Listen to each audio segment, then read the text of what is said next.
because this is, I would say, arguably the gayest Star Wars, I think, by a considerable margin. And are you excited about that? Are you Not bracing the gayest yourself? Star Wars. Not the... It's pretty gay. That escalated quickly. Leslye, how do you feel? Am I gay? Are you- Yes.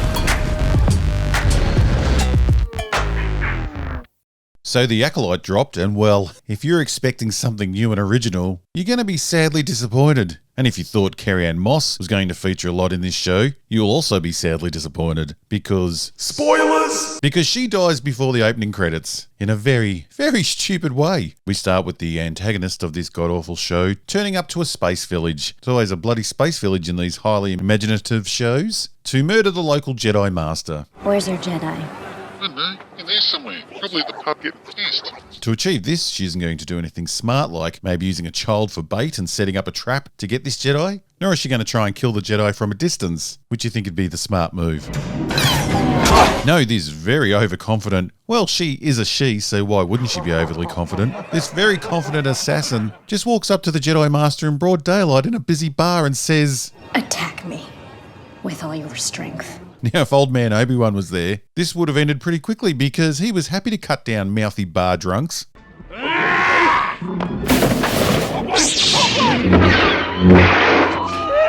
That lightsaber would have been straight out and put to good use. But not here, not in modern made-for-girls Star Wars.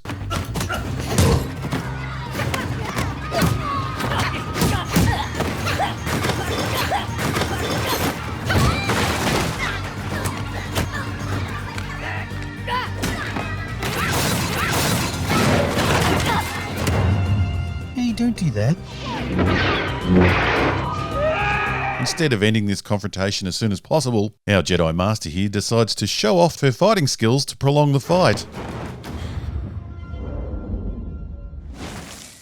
Why is she dancing around like that? What is the point of not putting an end to this confrontation as soon as possible? We even have the assailant attempt to murder an innocent woman, and still no lightsaber is drawn.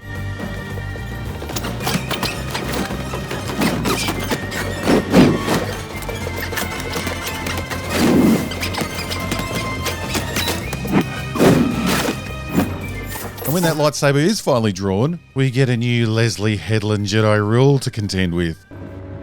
A Jedi doesn't pull her weapon unless prepared to kill. Her weapon? I like how we are all pronoun sensitive, unless using certain pronouns helps our agenda, even when the all-powerful, non-gender specific pronoun is the one that should be used. A Jedi shouldn't pull their weapon, not her weapon. But Star Wars is now a girl brand written by lesbian feminist activists, so of course it's her weapon. Like we hear later how her parents are her mums. You lost your entire family. Your mothers. No agenda here. Our Jedi Master here should definitely be prepared to kill, because Dred's here's just been trying to do her own bit of killing. Though, the beauty of the lightsaber is that it's great at diffusing a situation without killing someone. It just may require losing a limb or two.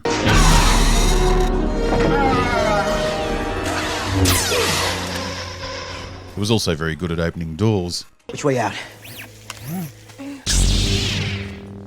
Bloody hell. Disney has turned this once all-powerful weapon into a torch that can't even kill anymore. So the dramatic pulling her weapon statement doesn't really mean anything. But somehow it works, because stupid Trinity here lowers her lightsaber so our Rick James impersonator can distract her by throwing a dagger that Trinity has to hold in space instead of just deflecting for some reason. Trinity bloody had all the time in the world to stop her throwing that dagger. Now, Trinity, we can all see she's about to do something. Maybe force push her, cut her down with your lightsaber, or stand there so she can keep you busy before killing you in silence. And I mean silence. Yes, in Disney Star Wars, where you can be run through with a lightsaber and be totally fine the next day, the real threat is small kitchen knives. If a Jedi Master I might add, if a Jedi could be that easily distracted in a fight, they could never take on multiple enemies at once. Trinity here couldn't even concentrate on one individual's two hands. How would she go against multiple enemies all coming at her at once?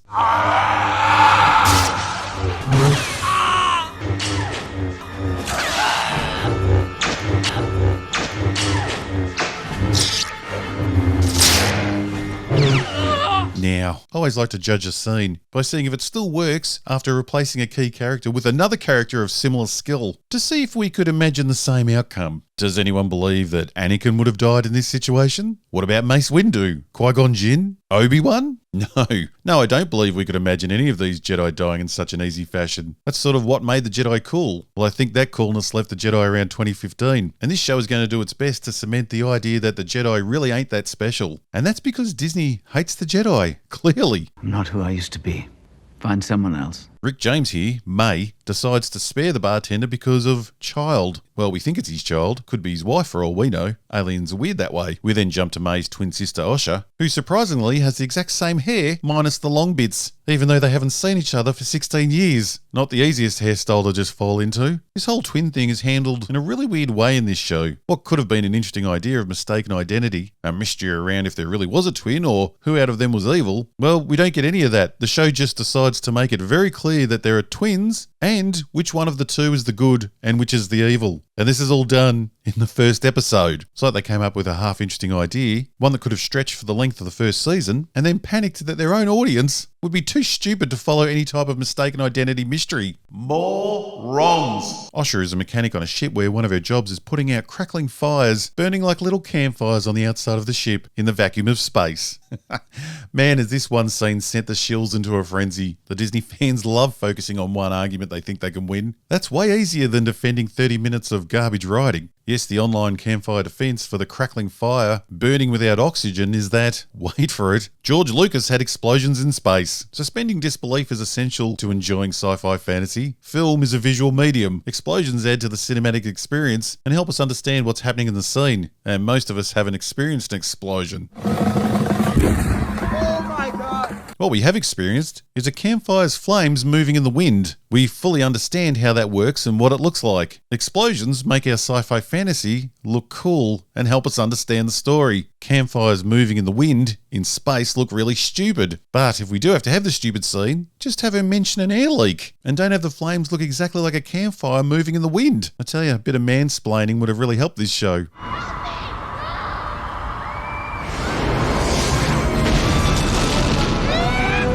It doesn't matter whether fire, explosions, or even sound exist in space. It's whether it adds to the experience or takes away from the experience. This scene could have been done in many different ways to convey the same message without looking ridiculous. Plus, the explosions in Star Wars involved spaceships that contained air. So, explosions possible. Checkmate, Disney ball ticklers. But back to the real problems. The Jedi turn up to Osha's place of work looking for her. Yord and his Padawan. Yord is going to represent the dumb man in this show. That is his role. And his Padawan, well, she just goes missing once the adventure starts. They are looking for Osha and have somehow found her within a day. Yes, within a day. And with just a visual description from one alien, with just that, they have tracked down a suspect for a Jedi murder. But to just make sure she's the right person, they bring the actual witness along to ID Osha in the flesh.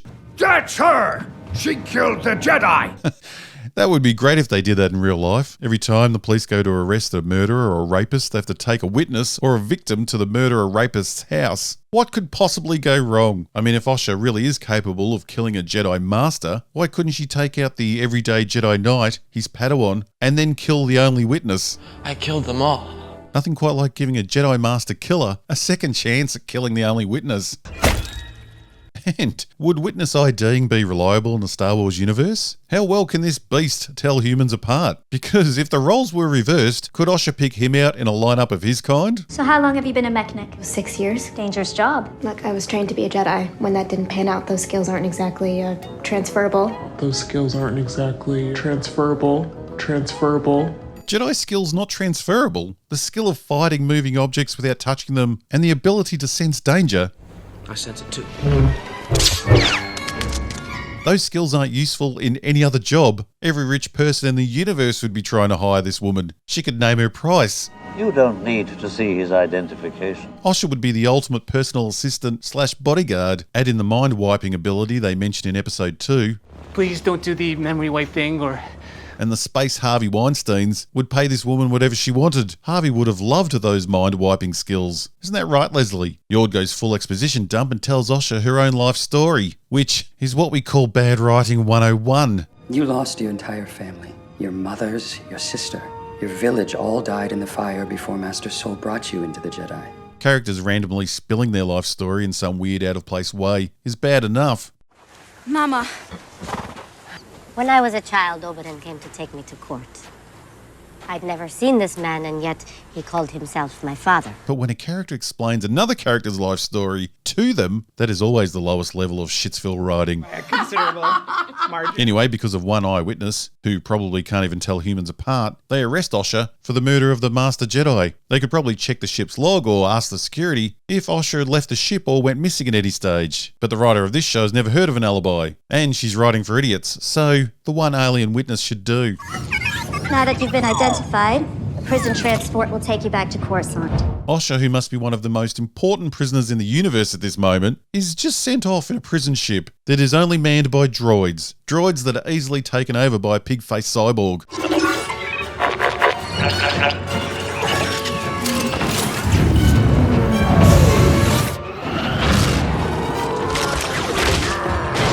Has this type of escape never happened before? Does no one understand the different capabilities of aliens in this new Disney universe? You would think that a Force user strong enough to kill a Master Jedi would be a fairly important prisoner. For starters, you'd think that multiple Jedi would go to arrest her. Then after arresting her, you would expect that she would be guarded the whole time. You're making a mistake. But no, she's put on the prison guard ship, what would be like the prison bus in our world, away from the Jedi in an open cage with other prisoners. A bloody Jedi killer.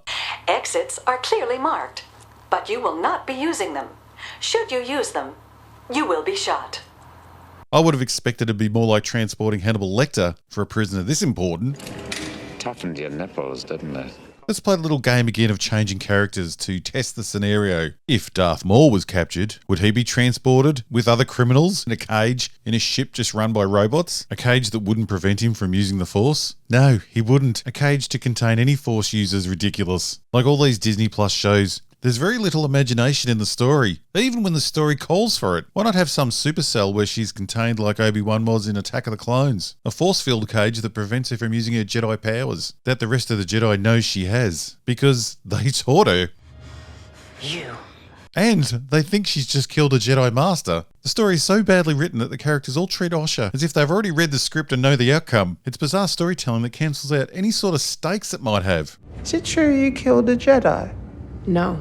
We meet Sol, aka the Squid Game dude, who used to train Osha. We also meet Leslye Headland's wife, who definitely got this role on her amazing acting ability alone, and it had nothing to do with the fact that she sleeps with Leslye Headland. Now, I don't know how things are going in the Headland household, but I'm thinking, not good, because Leslie's wife looks like a large green penis in this show. We see Sol spending some alone time with a hologram of Osha. There's nothing creepy at all about a teacher spending some alone time with a hologram of a young former student. We also meet Sol's Padawan, who's very mouthy to her superiors. I made night 2 years ago.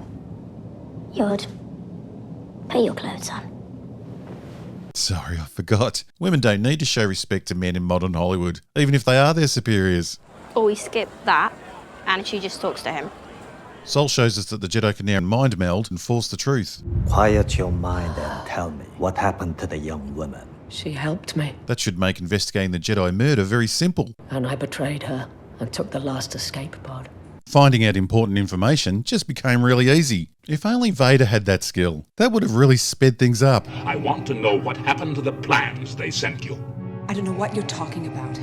Take it away! Sol asks if he can be the one to go bring in Osha, and is told that he can't go because his work at the temple is far too valuable. I'm afraid I cannot afford to lose you to a field mission, Sol. You're far too valuable here. What? Again, the writers are hurting their own story, because Sol's work at the temple is, from what we've been shown, training young children. Boys have a penis, girls have a vagina. There is a Jedi killer that he trained on the loose, so they should be sending all the Jedi. But don't worry about him not going, because the green lizard chick, bloody hell, Leslye, how over your marriage are you? The green lizard chick just changes her mind, but says to take just a small crew and be discreet. Small team. Be discreet. Discreet. They're heading to a deserted planet covered in snow, and she wants them to be discreet. That should be pretty easy. Why isn't this story taking the Jedi killer seriously? Why does it feel like everyone's already read the script, so they don't have to fear this Jedi killer at all? She helped me, and I betrayed her and took the last escape pod. It doesn't clear for Indara's murder. Osha survives a high-impact spaceship crash into a planet with not even a scratch. I'm definitely getting some Rey vibes here. We get another exposition dump in the form of a vision. A vision that races to confirm that we are dealing with twins. I can't stand when they use visions to explain exactly what's going on in the story. It's such an amateur writer's cheat. It's never made clear if they're really talking to the person or it's all in their head. And if it's all in their head, how do they know so much about what's going on? You wouldn't believe who I just saw.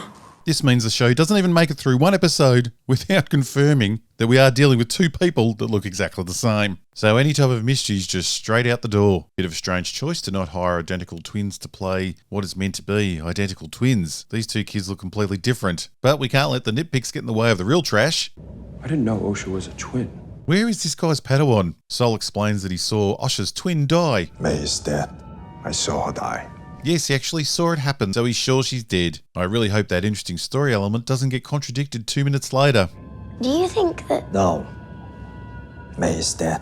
Remember, this is the team that's being sent to bring in what should be one of the most feared people in the universe. Let's play the change game again. Does anyone think these three people would be sent out to bring in Maul or Anakin?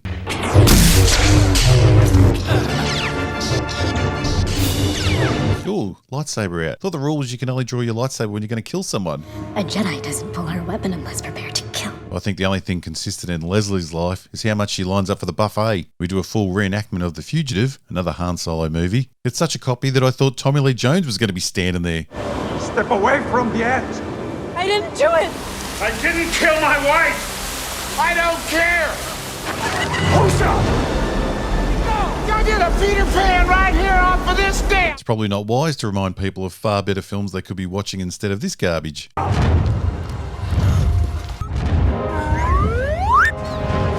Sol flips on the fact that he saw May die. I saw her die.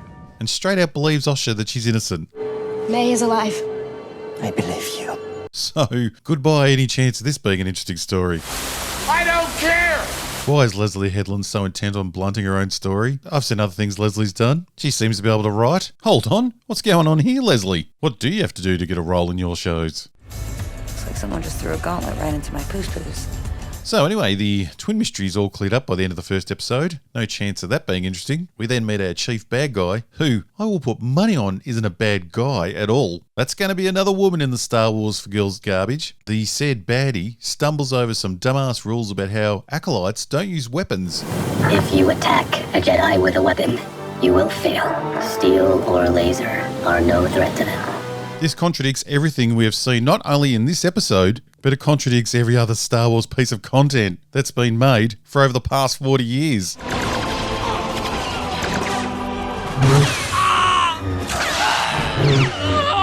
Steel or laser are no threat to them. Join me for episode 2, where somehow this show gets even worse, and also witness the youngest old man wearing the worst fake hairpiece and beard you've ever seen. It's a bloody laugh. An acolyte kills the dream. I don't care.